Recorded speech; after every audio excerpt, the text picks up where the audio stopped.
Tarixdə bəzi adlar var ki, ilk baxışda unudulmuş kimi görünsə də, onların hekayəsi eşidildikdə hər kəsi heyrətə gətirir. Bu adlardan biri də Sarah Rektordur. Cəmi 11 yaşında olarkən milyonçuya çevrilən qaradərili bir qız. O, dünyanın ən zəngin qızı olaraq tarixə keçib.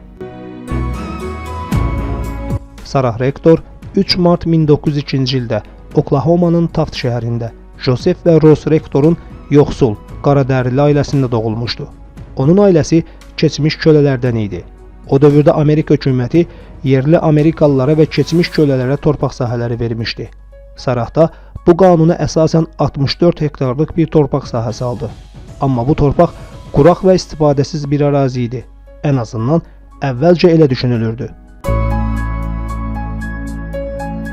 Rektor ailəsi öz torpaqlarında əkinçiliklə məşğul olsa da, bu onlar üçün asan olmayıb. Kölə olmasalar da, qaradərili olduqları üçün ağlarla eyni hüquqlara malik deyildirlər.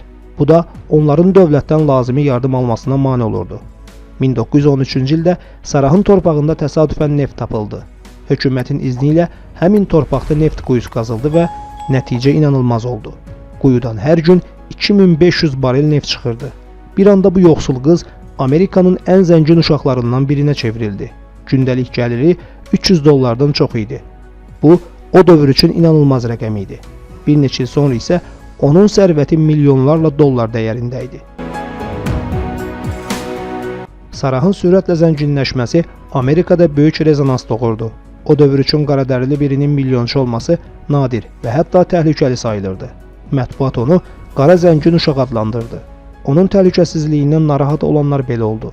Hətta bəzi qəzetlər Sarahın ağ elan edilməsini təklif etdilər ki, onun mal-mülkü qorunsun. O, müxtəlif yerlərdən evlilik təklifləri və pul yardım istəkləri aldı.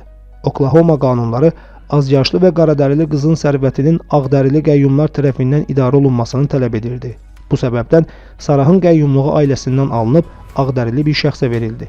Maraqlıdır ki, o dövrdə bir çox qaradərili uşağın sərvətinə sahib çıxmaq üçün bu qəyyumlar sistemindən sui-istifadə edilirdi. Amma Sarah və onun ailəsi ağıllı davranaraq bu məkirli cəhdlərə qarşı dayana bildilər.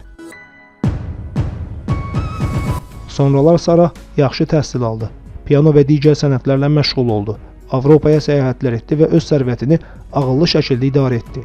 O, həmçinin digər qaradərili insanlara da yardım edən bir filantrop kimi tanınmağa başladı. 1967-ci ildə vəfat edənə qədər Sarah təkcə zəngin bir insan kimi yox, həm də cəmiyyətə töhfə verən, güclü bir qadın kimi yadda qaldı.